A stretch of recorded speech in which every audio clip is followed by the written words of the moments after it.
Welcome to Author. My name is Sven Davison, and today I have a return of Teresa Burrell, and she's going to be talking about her writing habits and how she draws her characters. And she'll also be talking about her children's book series. So without further ado, if you haven't subscribed, please already, here we go. Your process, how you write a book, is it the same as it was for the very first book, or has it changed? Has it evolved over the years, or? It has. It's evolved quite a bit, actually. And so how did you approach it in the beginning, and then how do you approach it now? I'm kind of curious. Well, like I told you earlier, I was crunched for time, so it's very different now that I have, this is what I do every day. So I don't have to get up at 4 o'clock in the morning or 4:30. But I usually wake up about, 5:30 or 6. I roll out of bed and come right into the office and sit down. And I set my alarm for 9 o'clock and for 11 o'clock. And at 9 o'clock I stop and give Persimmon her medicine. Okay. And sometimes get a cup of tea. And then I go back and I write till 11. And then I stop and I'm done for the day with writing. I do marketing and editing and other things in the afternoon. That is my process now. And is that 5 days a week, 7 days a week? How do you? 7 days a week when I'm home. I travel a lot, obviously doing the events and doing different things. So, Are you able to write when you travel? I mean, do you carve out time? No, I don't much. Okay. I've tried. I haven't found it very effective. And I need the quiet.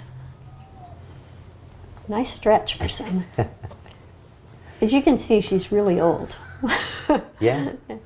She's going to be 21 this summer. That's impressive. So, yeah. So she can do pretty much whatever she wants. Do you outline? Do you how do you attack a book when you're starting out? No, I'm a pantser. Okay. I do not outline. I don't usually know how the book's going to end, except I know the good guy's going to win, because I like books that way. I don't like it when I get to the end and it's either not finished as far as I'm concerned, or it's not the way I want it to end. My fourth book, The Advocate's Dilemma, the first line of the book is, "Why is there a dead man in your office?" And I didn't know who killed him until about 3/4 of the way through the book. But the book just unfolded and things kept happening, and I think, well, readers get to be surprised, why can't I? So, yeah. But yeah, sometimes I know sooner than that. The one thing I have discovered is when I know too early, so do my readers. Oh, interesting. And I don't know, okay, come here, that's enough. I found it's better if I don't know. You get to be surprised first. Exactly. How many drafts do you write? One. I write a draft and then I go through and I edit it. The story has never changed in any of my books with my edit. The basics are all still there, but it's really more of a proofread and adding some details here and there. And then sometimes because I don't know until the end who did it, I will go back and put in a clue or two sometimes, because I want to make sure it's fair to the reader, so they could figure it out if it was, if they really want to really work at it. Do you do character bios? Do you sit down and write anything like extraneous notes or commentary that you end up weaving into your story, or how do you approach that? No. Okay. I sit down, I write from start to finish, and I'm done. Yeah. Do you ever start in the middle? You always start from the beginning? Oh, always in the beginning. I can't start in the middle. I don't know where it's going. Well, that's true. So I'm curious. There's this board behind you. How does this work exactly? Well, I like having a timeline. It helps me really with the number of days, and I make sure that my books are legal suspense novels, so I don't want them to go to court on a Saturday, or Sunday or something like that. After I wrote a chapter, I go back and fill in a timeline. But it's hard to see on a computer, or it's hard to see on paper because papers aren't very big. So I decided when I painted this room and redid the office, I had my nephews painted it for me, and I had them put on that paint. It's special whiteboard paint, a wet erase board, basically is what it is. I start the timeline, and when I start a new book, and I put the day of the week at the top and some little thing that's happened. And it helps me keep track as I go. I take it your protagonist is always the same, or does it change, or? Yeah, I have 3 characters in my book that carry over, in my Advocate series, that carry over from one book to the other. The main character is Sabra Oren Brown. Her initials are SOB. And she's an attorney in juvenile court. Her friend, Bob Clark, is also an attorney in juvenile court. And then there's JP, who's their private investigator that they both use. Those 3 characters carry over from one book to the next.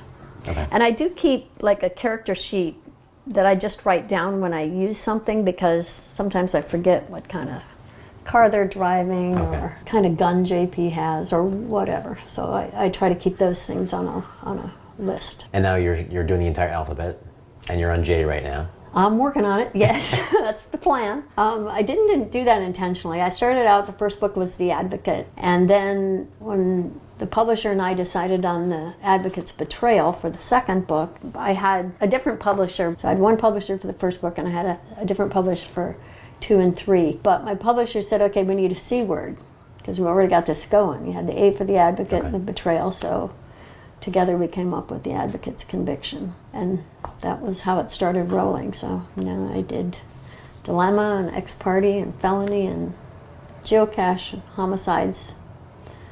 And the last one was Illusion. I still use them a lot.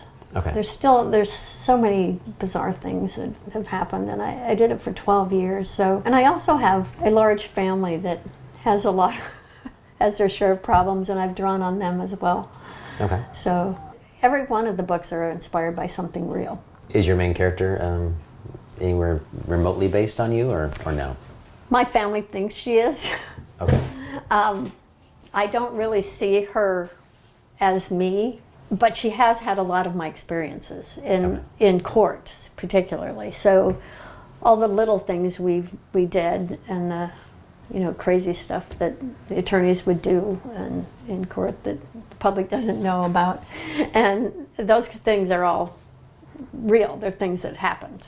Sabra is younger, thinner, prettier, smarter. She's a juvenile court attorney, just like I was. Well, like you were when you were practicing. Exactly. Your first book was, you said 130, you cut it down to 90. So at this point, are you just pretty much naturally in the flow between 80 and 90, or are you? Yeah, I write up to about 75,000 words. And Okay. then when I go through and edit, I always add when I edit. I know some people cut when they edit. I'm always adding. I usually I'm ending up around 80. And given that you're able to do this full time now, how many books are you able to write a year? Oh, I was doing 1 a year for quite a while. This year I expect to get out 2, well, actually 3 with my nonfiction book as well. And is this your first nonfiction? Yes. Okay. And I also had 3 children's books. Oh, are they picture books? Are they? Yeah, they're Oh, wow. picture books. Gaspar the Flatulating Ghost. Gaspar is a lactose intolerant ghost, and his favorite thing in the world is ice cream. Oh man, bummer. I know. Definitely not a mystery. You can find him anywhere. Yeah, exactly. He can't hide. No, we can't hide. So that's been fun, but I don't even market those books. I've done them just for fun, and they make great gifts for my nieces and nephews for Christmas. Do you have an illustrator? Are you the illustrator? Or? No, I have a nephew who's an illustrator. Okay. And Is he the same one that painted the wall, or is this a different No, nephew? different nephew. Okay, gotcha. I have over 125 nieces and nephews. Wow. Holy cow. Yeah. You guys have a city, or a village, really, basically. Exactly, we're a village. Are they all in Southern California? Or No, they're spread all around. There's quite a few in Southern California, though. But they're nieces and nephews, great nieces and nephews, great nieces and nephews, because I'm the last of 9, so I have a nephew who's almost my age. When you got that much distance between you, those kids are procreating, and Yeah. and the numbers grow pretty fast. So yeah, that's the reason I wrote it for them. Would you like into the third book of the Advocate series before you started Gaspard, or where did you start? Let me see, I didn't do Gaspard until probably about book 5, I think. Can anybody buy them, or are they just printed for your family? No, they're available on Amazon. Okay. The first one I did on digital, it's on Kindle, but I didn't do the other 2 on Kindle. They don't really sell that well on Kindle, I suppose, because kids don't buy books. Right. But the paperbacks they do okay. I sell them at events, mostly, but they're available online. And when you say events, are you going to events specifically to sell a children's book, or are you going as just you as the author and you're selling everything? I mean, how do you do that? I really go as a mystery writer or as an author. Okay. And you say, oh, by the way, I have these? Yeah, I usually set them up. They actually draw a lot of attention to my booth because it's setting up there and people start laughing. They read the title and they start laughing and then they walk over there. But usually what they buy is the mystery. Sell a lot around Christmas time. Are you planning on another one? Or are you stopping at 3? Or? I don't know. I might write another one. My nephew likes illustrating them, and so I might do another one. I kind of jokingly said I was going to do a Halloween issue and send Gasper as a ghost, you know, but I'm not sure how I'd do that. So, but I might do more. I haven't decided. 0 to 6 Figures is a marketing book for writers. I actually was able to get to that point, go from 0 with my writing to a 6-figure income. So many authors and writers ask me what I'm doing, and so I decided to write a book about it. Please subscribe so my dad can make more videos like this. Thank you.